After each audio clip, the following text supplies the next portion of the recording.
जो ट्रिग्नोमेट्री की आज देसी मास्टर ट्रिग्नोमेट्री शुरू करने वाले हैं, आल फॉर्मूला पहले याद हो गए जब तो ट्रिग्नोमेट्री शुरू करेंगे। देखिए ट्रिग्नोमेट्री से जो आपका 8वां चैप्टर है उससे कम से कम 8-10 नंबर का आ जाता है, और जो 9वां चैप्टर है वह भी इससे रिलेटेड है भाई।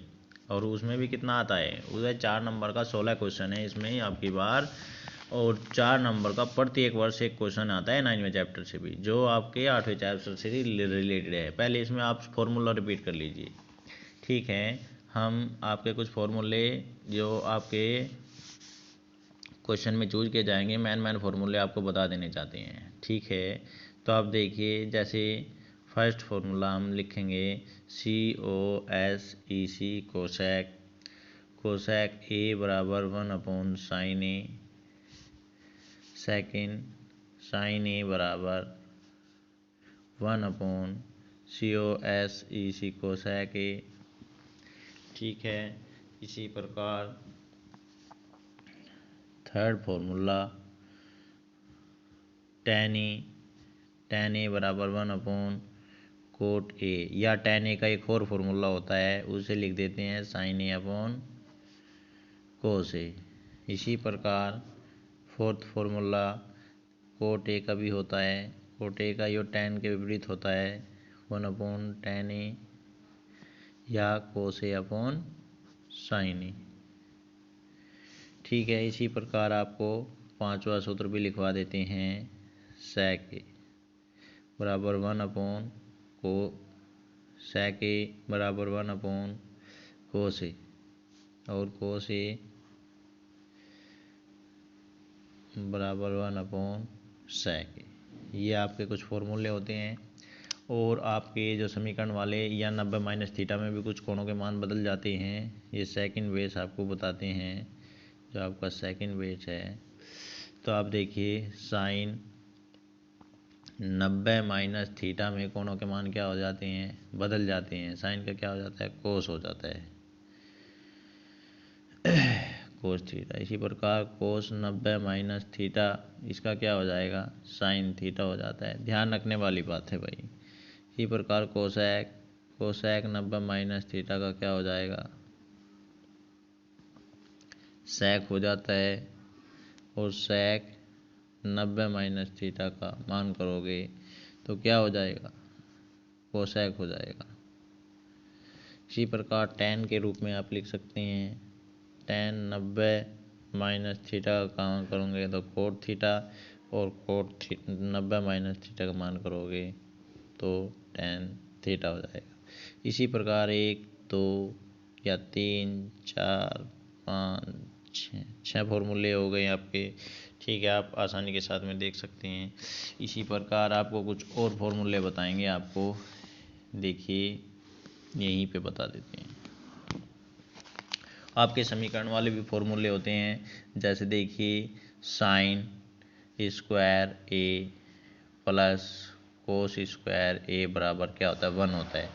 इस स्ट्रक्चर के आपके 2 और फॉर्मूले होते हैं इसी से जो बनते हैं। देखिए यदि साइन स्क्वायर A बराबर, ये इधर जाकर क्या हो जाएगा, 1 - कोस स्क्वायर A भी लिख सकते हैं। इसी प्रकार यदि कोस स्क्वायर A आप बराबर 1 - साइन स्क्वायर A भी कह सकते हो, ठीक है, साइन स्क्वायर A। इसी प्रकार देखिए फर्स्ट बेस तो आपका ये है, और सेकंड बेस आप क्या कह सकते हैं, सेकंड बेस का जो फॉर्मूला है समीकरण वाला, तो वो होता है जी आपका, क्या होता है, सेक से होता है, sec square A minus tan square A बराबर 1। तो ये इससे भी आप क्या होगा, 2 फॉर्मूले बना सकते हैं, ठीक है। इससे भी आप 2 फॉर्मूले बना सकते हैं। तो सेक स्क्वायर A बराबर 1 प्लस, ये इधर जाएगा तो प्लस का हो जाएगा tan स्क्वायर A, ये भी आपका फॉर्मूला होता है।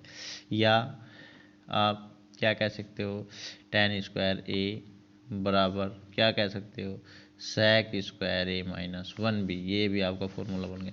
इसी प्रकार तीसरा बेस होता है आपका, क्या होता है, COSEC cosec square A minus cot square A बराबर 1। इसी प्रकार COSEC कोसेक स्क्वायर A बराबर 1 प्लस कोट स्क्वायर A, ठीक है। इसी प्रकार कोट स्क्वायर A बराबर COSEC cosec square A minus 1। ठीक है, इस प्रकार आप इसके भी यानी दो फॉर्मूले होते हैं, ये आपके समीकरण वाले फॉर्मूले होते हैं। एक आपको बता दें, आपको बताएंगे यहाँ पर एक लाल कक्का वाले भी फॉर्मूले होते हैं। क्या होता है? LALKK। इससे आप लाल कक्का वाले सभी फॉर्मूले यानी साइन थीटा बराबर क्या होता है? लंब बटे करण। ठीक है, लंब बटे करण भी कह सकते हो। ठीक है, आपका ये फॉर्मूला हो गया जो आप लाल कक्का से L लंब बटे करण। इसी प्रकार कोस थीटा बराबर आप लिख सकते हो, यहाँ लिख के चलो यहीं लिख के दिखाते हैं। कोस थीटा बराबर कह सकते हो आप आधार बटे कर्ण, लाल कक्का में दे सकते हो आधार बटे कर्ण। ठीक है, आधार बटे कर्ण। साइन थीटा लंब बटे कर्ण, कोस थीटा टैन थीटा बराबर क्या होता है? लंब बटे आधार। ठीक है, लंब बटे आधार। इसी प्रकार कोट थीटा बराबर क्या हो जाएगा? आधार बटे यानी आधार बटे लंब हो जाएगा। ठीक है, सेक थीटा बराबर क्या हो जाएगा? कर्ण बटे आधार। और कोसेक थीटा बराबर क्या हो जाएगा? कोसेक थीटा बराबर क्या हो जाएगा आपका? कर्ण बटे लंब। तो आप यहाँ यानी sine theta, cos theta, tan theta, cot theta, sec theta और कोसेक थीटा ध्यान रखने वाली बात होती है। ठीक है, यानी ये उसके उल्टे होते चले गए हैं। 6 फॉर्मूले आपके है, 1 2 3 4 5 6। ठीक है, अब आपको सारणी देखनी है। सारणी भी याद आपकी जल्द से जल्द करा देंगे। देखिए सारणी होती है, सारणी का भी यूज होता है और 1-2 नंबर का सारणी से मान ही पूछ लिया जाता है। यदि जिस बच्चे के सारणी याद है तो 1 नंबर तो वैसा भी बन जाएगा उसका। तो सूत्रों से ही पूछ लिए जाते हैं 1-2 नंबर आपके ट्रिग्नोमेट्री में, जिसके सूत्र अच्छे याद होते हैं जिस बच्चे के, तो उसमें से ही पूछ लिए जाते हैं। ये विशेष ध्यान रखना। तो सारणी भी आपकी अति महत्वपूर्ण है, क्योंकि प्रत्येक वर्ष ज़्यादातर रूप में 1 नंबर कैसे पूछ लिया जाता है। जैसे वह पूछ लेता है साइन 0 30 45 60 90। अधिकांश रूप में 90 तक ही, इंटरमीडिएट में तो ज़्यादा क्लास तक चलता है, लेकिन जो 10th क्लास होती है आपकी वो 90 तक ही ज़्यादातर काम चल जाता है। ठीक है, तो साइन कोस लिख सकते हो, टैन लिख सकते हो, कोट लिख सकते हो, सेक और कोसेक। तो साइन 0 की वैल्यू क्या होती है? ये हम आपकी सारणी बना के दिखाते हैं और याद करवा देंगे। अभी इतनी जल्द शॉर्ट तरीका बताएंगे आपको, बहुत जल्द आपके याद हो जाएगा आसानी के साथ में। सभी बच्चे ध्यान देंगे। देखिए साइन का उल्टा होता चला जाता है। ठीक है, साइन का उल्टा होता चला जाता है, ध्यान देने वाली बात है। तो साइन 0 का मान क्या होगा? साइन 0 का मान 0 ही होता है। साइन 30 का मान 1/2 होता है। साइन 45 का 1/√2 होता है। साइन 60 का मान कितना होता है? √3/2 होता है। साइन 90 का मान क्या होता है? 1 होता है। कोस इसके विपरीत होता है, जो यहाँ 90 का होगा वो इसका होगा। ठीक है, तो इसका मान क्या होगा? कोस 0 का 1, 30 का क्या होगा? √3/2। इससे याद हो जाएगा। सिर्फ एक वैल्यू आपको याद करने की ज़रूरत है, फिर आगे याद करने की इतनी ज़रूरत नहीं होती इसमें। 1/√2 जो इसका है यही इसका होता है, जो 30 का है ये 60 का हो जाता है, जो इसका ये है ये हो जाता है। इसी प्रकार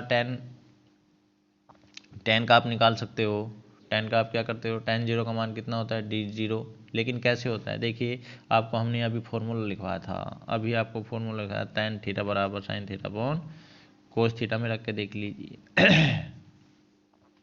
तो इसकी वैल्यू क्या थी? साइन 0 की वैल्यू क्या है? 0। और कोस 0 की वैल्यू क्या है? 1। तो 1 से भाग देंगे तो 0। तो यानी इसकी tan की अब इस तरीके से सबकी निकाल सकते हैं। एक प्रकार और देख लीजिए, जैसे आपको tan 30 की वैल्यू निकालनी है तो इसी में फॉर्मूले में रखना है। तो 30 की वैल्यू क्या थी? 1/2। कोस की वैल्यू क्या थी? √3/2। तो अंदर अंदर की और बाहर बाहर की, तो 2 बटे क्या हो गया? 2/√3। ठीक है, तो 2 से 2 कट गया तो कितना बच गया, तो 1 2 यानी 1√3। तो 30 की वैल्यू कितनी, इसी प्रकार आप सभी की वैल्यू निकालते चले जा सकते हैं। ठीक है, किसी की भी वैल्यू निकाल सकते हैं आगे तक, किसी भी पद की। यदि आपको इस पद की निकालनी हो कोट वाले की, तो ये इसके विपरीत होता है, जिस प्रकार आपका ये इसके विपरीत हुआ। इसी प्रकार सेक की आप निकाल सकते हैं, क्योंकि आपको पता होना चाहिए सेक के यदि पद निकालने हो, सेक थीटा बराबर 1 क्या होता है। अभी हमने देखिए यहाँ पे लिखवाया था आपको, ये वाले फॉर्मूले इनमें रख सकते हो। सेक ए बराबर क्या लिखवाया था हमने, 1/कोस ए। तो यहाँ से अब कोस ए यानी आपको 0 की निकालनी है, तो आप निकाल सकते हैं सेक थीटा बराबर 1/कोस ए की वैल्यू क्या थी आपकी 1 थी, तो 1/1। तो ये क्या यानी क्या हो गया 1, इसकी वैल्यू क्या आ गई 1 आ गई। ठीक है तो इसी प्रकार आप सबकी वैल्यू निकाल सकते हैं। आपकी आवर्त सारणी जल्दी से जल्दी यानी सारणी भी याद हो जाएगी आसानी के साथ में। सभी में वैल्यू में मान रखना है, जिस प्रकार हमने आपको यहाँ पे दिखाया है।